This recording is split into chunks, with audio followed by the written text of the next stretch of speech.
नमस्कार दोस्तों, मैं हरपाल सिंह फ्लोरा।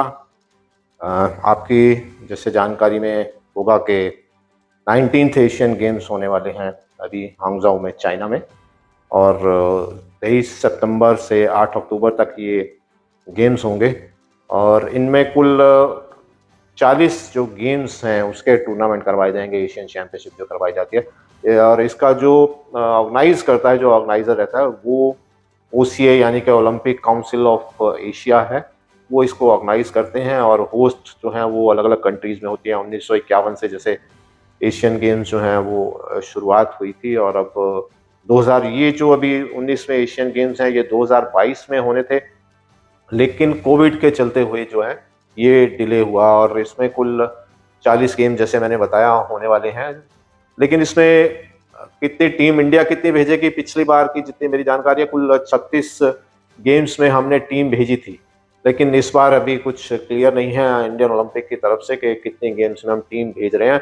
हालांकि जो इसकी जो लिस्ट है वो जो मतलब जो इसका जो सिस्टम है, प्रोसेस है, मैं आपको बताऊं कि 3 डिफरेंट फेजेस में इसकी एंट्री जाती है। एक एंट्री जाती है एंट्री बाय स्पोर्ट्स, यानी कि जो नेशनल ओलंपिक कमेटी होती है, जैसे इंडियन ओलंपिक की हम बात करें तो इंडियन ओलंपिक कमेटी को भेजना होता है कि हम कितनी गेम्स में जो है वो पार्टिसिपेट करेंगे। जैसे पिछली बार हमने 36 गेम्स में पार्टिसिपेट किया, तो इस बार कितनी गेम्स में हम पार्टिसिपेट करेंगे वो जा चुका है। डिटेल अभी इतनी हमारे पास जानकारी नहीं आई है कि वो कितनी गेम्स में हम टीम भेज रहे हैं। ये लिस्ट की अभी कोशिश करेंगे निकालने की कि इंडियन ओलंपिक से बात करके।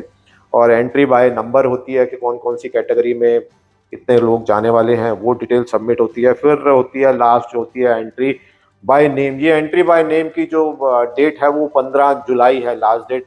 और इंडियन ओलंपिक को इस पे सारी जानकारी भेजनी है, मतलब एक जो जो भी गेम है उसमें कौन कौन से प्लेयर जो है किस किस इवेंट में पार्टिसिपेट करने वाले हैं, वो कंप्लीट डिटेल जाती है और उसकी 15 जुलाई लास्ट डेट है। तो जैसे मैंने बताया कि 40 गेम्स होती हैं, पिछली बार 36 गेम्स में हमने भेजी थी, अपनी टीम भेजी थी। और इस बार की अभी पूरी जानकारी नहीं है। इसमें अभी जो इम्पोर्टेंट आज जो हम बात करने वाले हैं कि 2 गेम ऐसी हैं जिसपे अभी संशय बना हुआ है।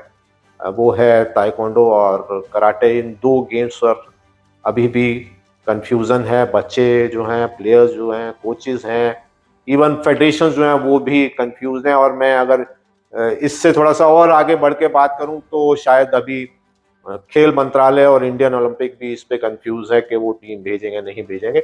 अगर आपको जानकारी हो कि अभी पिछले दिनों में जो है वो ताइक्वांडो की बात करूं तो ताइक्वांडो में 2 ग्रुप जो हैं उन्होंने अपने अलग अलग सिलेक्शन किए थे एशियन गेम्स के लिए। जिसमें एक तो टीएफआई का एक ग्रुप है, आईश्री गणेश का, उन्होंने अलग से अपना सिलेक्शन दिया।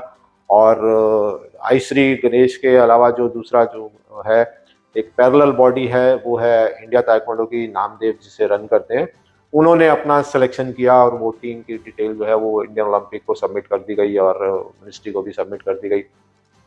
इसी तरीके से अगर हम बात करें तो कराटे में थोड़ा सा कोर्ट में इन्वॉल्वमेंट हुई। और कोर्ट ने जो है वो खेल मंत्रालय को कहा कि वो एक कमेटी बनाएं और इसका सिलेक्शन करें। तो इसकी एक कमेटी बनाई गई और स्पोर्ट्स अथॉरिटी ऑफ इंडिया ने इसमें सिलेक्शन किया।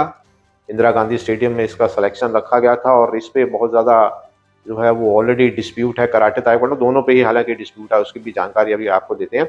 जो अभी साई का जो सिलेक्शन हुआ था, अगर मैं उसकी बात करूं तो साई ने जो है वो एक सर्कुलर अपना नोटिफिकेशन अपनी साइट पे डाला। और कुछ फेडरेशंस के जो नाम थे उसमें 3 या 4 फेडरेशंस के मेरे ख्याल नाम थे उसमें, उनको इनवाइट किया गया सिलेक्शन के लिए। तो वहाँ पे इंदिरा गांधी स्टेडियम में सिलेक्शन हुआ। अभी उस पर डिटेल में नहीं जाते क्या हुआ कैसे हुआ, बट वहाँ पे सिलेक्शन किया गया। और वो लिस्ट जो है शायद साई ने अभी अपने पास रखी हुई है। जब हमने साई के अधिकारियों से बातचीत करने की कोशिश की, जानकारी लेने की कोशिश की कि क्या स्पोर्ट्स अथॉरिटी ऑफ इंडिया ने जो टीम सेलेक्ट की है वो टीम जा पाएगी या नहीं जा पाएगी, तो इस पर साई के अधिकारी भी अभी श्योर नहीं है, कुछ कह नहीं सकते हैं। हालांकि उन्होंने कहा कि देखना पड़ेगा कि कौन से लोग हैं जो सिलेक्शन किया, उनमें से कौन कौन से लोग हैं जो मेडल ला पाएंगे। कंफ्यूजन अभी टीम भेजने की क्यों है, वो उसका एक बड़ा कारण है। जैसे आप जानते हैं कि पिछले कुछ समय से दोनों गेम्स में डिस्प्यूट चल रहा है। ताइक्वांडो की हम बात करें तो ताइक्वांडो में 4-4 ग्रुप बने हुए हैं, फेडरेशंस हैं, टीएफआई के 2-3 ग्रुप हैं, इंडिया ताइक्वांडो अलग से है। और इसी तरह हम अगर कराटे की बात करें तो कराटे में तो बहुत सारी फेडरेशंस ही हैं जो अलग अलग अपनी नेशनल करवाते हैं और क्लेम करते हैं जेन्युइन होने का। एक तरफ AIKF अपने को सबसे पुराना बताती है, दूसरी तरफ काई अपने को लेजिटिमेट बताती है और जेन्युइन बताती है, इस तरफ कियो है जिसके पास एफिलिएशन है इंटरनेशनल फेडरेशन का, तो वो क्लेम करते हैं क्योंकि हम और इंटरनेशनल से एफिलेटेड हैं, एशियन से एफिलेटेड हैं, तो हमारा राइट है। तो हम इसी तरह का जो क्लेम है वो इंडिया ताइक्वांडो की तरफ से भी है, क्योंकि इंडिया ताइक्वांडो के पास वर्ल्ड ताइक्वांडो का एफिलिएशन है और एशियन ताइक्वांडो का एफिलिएशन है, तो वो भी क्लेम करते हैं कि हमारा राइट बनता है। जबकि दूसरी तरफ आई श्री गणेश की TFI का जो एक गुट है उसे खेल मंत्रालय और भारतीय ओलंपिक संघ ने मान्यता दे रखी है। तो ये अपने आप में एक बड़ा डिस्प्यूट है और इस पे संशय तब पैदा हुआ जब ओलंपिक काउंसिल ऑफ एशिया ने एक लेटर भेजा सभी अपने मेंबर ऑर्गेनाइजेशंस को, और वो एक लेटर इंडियन ओलंपिक एसोसिएशन के पास भी आया और उसमें मेंशन किया गया था, ओलंपिक चार्टर का हवाला देते हुए बताया गया था कि जो फेडरेशन इंटरनेशनल से एफिलिएटेड है, यानी कि जो IOC की एफिलिएटेड बॉडी है इंटरनेशनल में और जो OCA की एफिलिएटेड बॉडी है एशिया में, वही जो टीम भेजेंगे, यानी कि वही उन्हीं के लेटर हेड पे उन्हीं के सिग्नेचर से जो एंट्रीज इंडियन ओलंपिक को जाएगी वही एंट्रीज जो हैं वो Olympic Council of Asia accept करेगी, एशियन गेम्स के लिए वही मान्य होंगी। तो अगर इस पे अगर हम देखें तो इस हिसाब से जो है वो नामदेव की इंडिया ताइक्वांडो ही उसमें राइट बनता है उनका टीम भेजने का, और कियो का राइट बनता है। हो सकता है आप में से जो कुछ लोग हैं ताइक्वांडो दूसरे पैरेलल बॉडी के हों या कराटे की दूसरी फेडरेशन से हों, उनको शायद मेरी इस बात से शायद तकलीफ पहुंच सकती है। आप में से कुछ लोग कह भी सकते हैं कि हम इन लोगों की फेवर कर रहे हैं। आप अगर थोड़ा सा हमारी जगह खड़े हो, न्यूट्रल आप थोड़ा सा सोचें, तो आपको समझ आएगा कि एक्चुअल में रीज़न क्या है, क्यों हम कह रहे हैं कि कियो और इंडिया ताइक्वांडो ही टीम भेजेंगे। और ये इस बात की जानकारी जो है वो ऐसा नहीं है कि खेल मंत्रालय को नहीं है और साई को नहीं है, इंडियन ओलंपिक को नहीं है, लेकिन उनकी हो सकता है अपनी मजबूरियां हों।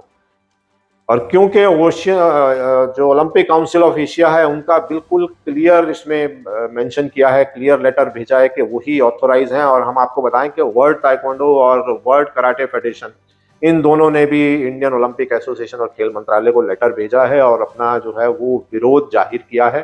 और कराटे में हालांकि आप देखेंगे वर्ल्ड कराटे फेडरेशन ने तो इसका जो है साफ बायकॉट करने के लिए कहा है, अपनी जो नेशनल बॉडी है कियो है उसे साफ कहा है कि आप जो है वो इस जो साइज सिलेक्शन करवा रही है उसमें ना जाएं।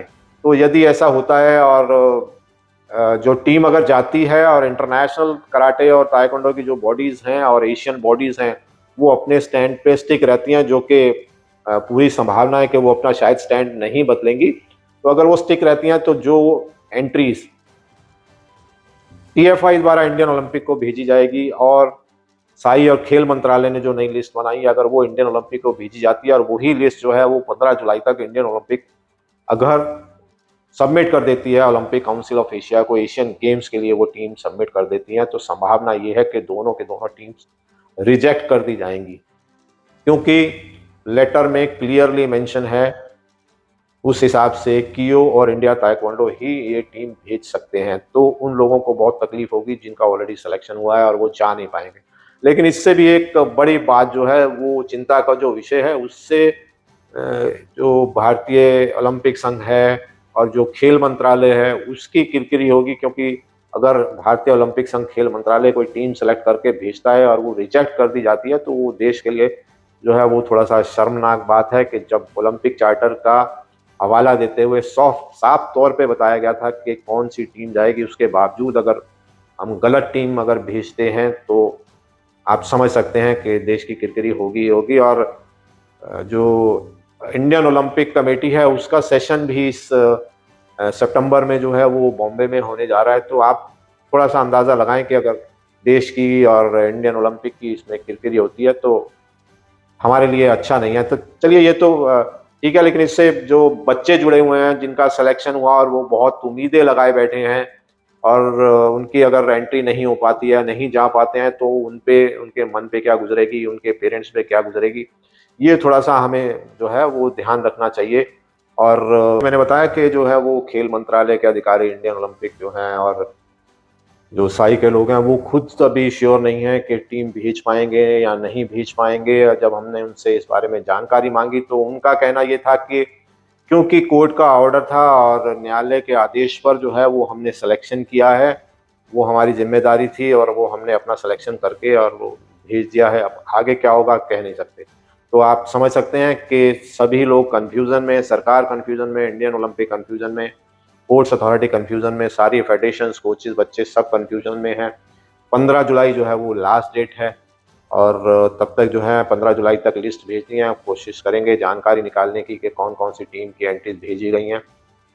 वो हमें जैसे ही जानकारी मिलती है, हम जानकारी आप तक लेके आएँगे और इसी तरह की और इन्फॉर्मेशंस और जानकारी जो है हम आप तक लाते रहेंगे। और यदि आपको वीडियो अच्छा लगा हो तो लाइक करना नहीं भूलिएगा। चैनल सब्सक्राइब अगर नहीं किया आपने तो चैनल ज़रूर सब्सक्राइब कीजिएगा, क्योंकि हम ऐसी इन्फॉर्मेशंस जो हैं वो आप तक लाते रहेंगे। इंटरव्यूज़ जो हैं बड़े खिलाड़ियों के, फेडरेशंस के, भारतीय ओलंपिक संघ के, खेल मंत्रालय, स्पोर्ट्स अथॉरिटी, इन सब लोगों के इंटरव्यूज़ और यहाँ से जो जानकारियाँ हैं खेल से संबंधित वो आप तक लाते रहेंगे। तो चैनल ज़रूर सब्सक्राइब कीजिएगा, लाइक ज़रूर कीजिएगा और कमेंट करना नहीं भूलिएगा। अगली वीडियो, अगली जानकारी के साथ हम फिर हाज़िर होंगे। बहुत-बहुत शुक्रिया, धन्यवाद।